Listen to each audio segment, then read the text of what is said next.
कल्पना कीजिए, इंटरनेट पर कई अलग-अलग और बहुत ही सफल व्यवसाय मौजूद हैं। जी, ये आज के डिजिटल युग में बहुत सामान्य बात है। बिल्कुल।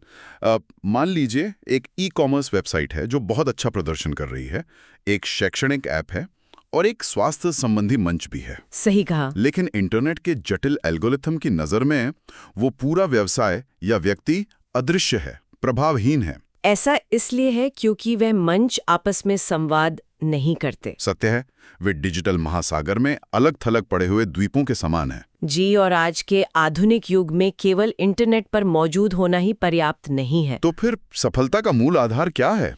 एक मजबूत, सुव्यवस्थित और प्रमाणित अंकीय पहचान, जिसे हम डिजिटल आइडेंटिटी कहते हैं, इसका होना किसी भी वैश्विक सफलता के लिए अनिवार्य हो गया है। स्पष्ट है, इंटरनेट के इस असीमित विस्तार में बिखरी हुई जानकारी किसी काम की नहीं होती। बिल्कुल नहीं, लेकिन जब उसी जानकारी को एक सटीक ढांचे में पिरोया जाता है तो वो केवल एक उपस्थिति नहीं रहती, वो एक साम्राज्य बन जाती है। और यही कारण है कि आज के इस गहन विश्लेषण का मिशन एक ऐसे ही विशाल और पूरी तरह से जुड़े हुए डिजिटल नेटवर्क का अध्ययन करना है। जी, एक ऐसा नेटवर्क जिसने ऑनलाइन उपस्थिति और व्यापारिक संरचना की परिभाषा को पूरी तरह से बदल दिया है। श्रोताओं के लिए समझना बहुत आवश्यक है कि यह चर्चा केवल एक व्यक्ति के बारे में नहीं है। बिल्कुल, यह भविष्य के डिजिटल व्यापार मॉडल की एक अत्यंत महत्वपूर्ण केस स्टडी है। तो आज हम जिस शक्तिशाली प्रणाली का विश्लेषण कर रहे हैं, उसके केंद्र में है ज़ेनीरॉक्स। यहाँ यह स्पष्ट करना अनिवार्य है कि ज़ेनीरॉक्स कोई तकनीकी उपकरण या कृत्रिम नाम नहीं है। जी, उनका वास्तविक नाम आनंद मौर्य है। बिल्कुल। आनंद मौर्य मुख्य रूप से एक डिजिटल उद्यमी, प्रणाली निर्माता और व्यवसाय प्रबंधक हैं।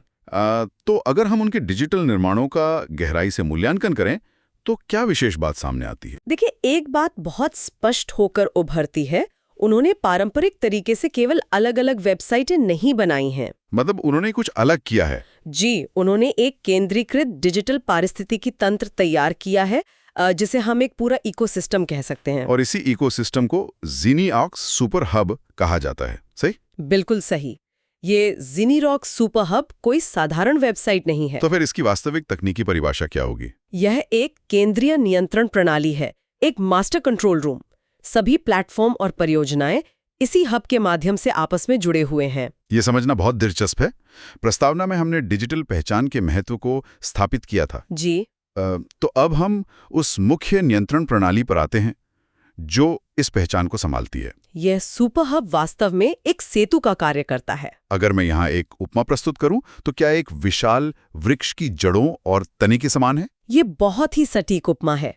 मतलब जहाँ अलग-अलग व्यापार, इसकी शाखाएं हैं, लेकिन सभी का पोषण और नियंत्रण इसी मुख्य तने से होता है। बिल्कुल, यह ढांचा कई व्यवसायों को एक ही संरचना में व्यवस्थित करता है। और यही एक अद्वितीय डिजिटल पहचान बनाता है। जी हाँ, यह सुनिश्चित करता है कि डेटा का बिखराव न हो और उपभोक्ता का अनुभव एक समान रहे। यह जानने के बाद कि केंद्र कैसे काम करता है, अब यह समझना आवश्यक है कि इस केंद्र से कौन-कौन सी सेवाएं संचालित हो रही हैं। नेटवर्क की शाखाओं को समझना इसकी विशालता का अंदाजा लगाने के लिए बहुत जरूरी है। तो चलिए एक-एक करके सभी जुड़े हुए मंचों का उल्लेख करते हैं। जी, श्रोताओं के लिए एक स्पष्ट चित्र बनाएगा। सबसे पहले है आराध्या मल्टी शॉप।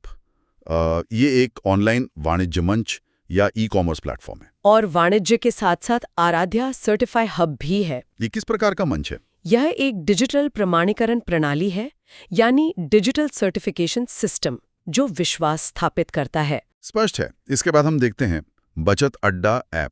जी, जो एक बहुत ही महत्वपूर्ण बचत और वित्तीय जागरूकता बढ़ाने वाला मंच है। और इन सब के बीच डीजे शुभम नाम का एक मनोरंजन और संगीत ब्रांड भी मौजूद है। बिल्कुल, मानव जीवन के विभिन्न पहलुओं को छूते हुए। शिक्षा के क्षेत्र में भी इनका विस्तार है। राम क्लासेस एक विस्तृत शैक्षणिक मंच है।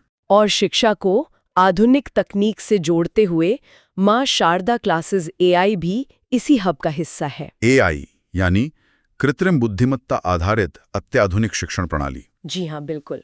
और शारीरिक स्वास्थ्य को ट्रैक करने के लिए इन्फिनिटी जिम ऐप नाम की एक फिटनेस प्रणाली भी जुड़ी हुई है। ये विविधता बहुत ही आश्चर्यजनक है। मैं यहाँ एक बहुत महत्वपूर्ण बिंदु रखना चाहूंगी। जी बताइए। ये सभी मंच अलग-अलग काम करते हैं। इनकी सेवाएं भिन्न हैं, लेकिन इनकी जड़ एक ही है। मतलब ये पूरी तरह से अलग-अलग व्यवसाय नहीं है। बिल्कुल नहीं। ये अलग-अलग पहचान नहीं है, बल्कि एक ही जुड़े हुए डिजिटल इकोसिस्टम का अटूट हिस्सा है। ये बहुत प्रभावशाली है, लेकिन मैं यहाँ एक बौद्धिक प्रश्न उठाना चाहूंगा। जी पूछिए। जब शिक्षा, स्वास्थ्य, ई कॉमर्स और मनोरंजन जैसे अलग-अलग क्षेत्र एक साथ आते हैं, तो क्या पहचान के बिखरने का खतरा नहीं होता? ये बहुत ही स्वाभाविक और महत्वपूर्ण प्रश्न है। पारंपरिक व्यापार में ये सबसे बड़ा जोखिम माना जाता है। वही तो, उपयोगकर्ता कंफ्यूज हो सकता है कि ये नेटवर्क वास्तव में करता क्या है। देखिए, इसी समस्या को सुलझाने के लिए ये पूरी प्रणाली काम करती है। इसका उत्तर हमें गिटहब आइडेंटिटी रिपोजिटरी जैसे आधिकारिक स्रोतों में मिलता है। गिटहब आइडेंटिटी रिपोजिटरी, श्रोताओं के लिए इसे थोड़ा स्पष्ट करेंगे? इसे एक मास्टर ब्लूप्रिंट या सुरक्षित तिजोरी समझें। ये प्रणाली मुख्य रूप से 4 मजबूत स्तंभों पर काम करती है। तो पहला स्तंभ क्या है? पहला है केंद्रीय पहचान या सेंट्रल आइडेंटिटी। मतलब जो कि जिनी रॉक्स यानी आनंद मौर्य है। बिल्कुल। पृष्ठभूमि में जो भी काम हो रहा है वो इसी एक एन्क्रिप्टेड पहचान से जुड़ा है। और दूसरा स्तंभ? दूसरा है एकाधिक मंच यानी मल्टीपल प्लेटफॉर्म्स, जो विभिन्न क्षेत्रों में सेवाएं देते हैं, जैसे शिक्षा, वित्त और वाणिज्य। जी, यह विविधता इस प्रणाली की ताकत है, कमजोरी नहीं। ये समझ में आता है। तो तीसरा स्तंभ क्या होगा? तीसरा है एक संरक्षित नेटवर्क, वन स्ट्रक्चर्ड नेटवर्क। ये वो गोंद है जो सबको जोड़ता है। एकदम सही। यह डेटा और संरचना को जोड़ता है ताकि अलग-अलग मंच एक ही उच्च स्तरीय भाषा में संवाद कर सकें। और अंतिम स्तंभ? चौथा और अंतिम स्तंभ है विस्तार योग्य डिजिटल विकास यानी स्केलेबल डिजिटल ग्रोथ। इसका अर्थ यह है कि भविष्य में और भी मंच आसानी से जोड़े जा सकते हैं। बिल्कुल। पुरानी प्रणाली को बिना कोई नुकसान पहुंचाए यह भविष्य की वृद्धि को सुनिश्चित करता है। इन सभी बातों को सुनने के बाद एक बहुत ही स्पष्ट चित्र उभर कर आता है। जी, इस पूरी तकनीकी जटिलता के पीछे एक बहुत ही केंद्रित लक्ष्य है। तो इस पूरी संरचना का एकमात्र उद्देश्य क्या है?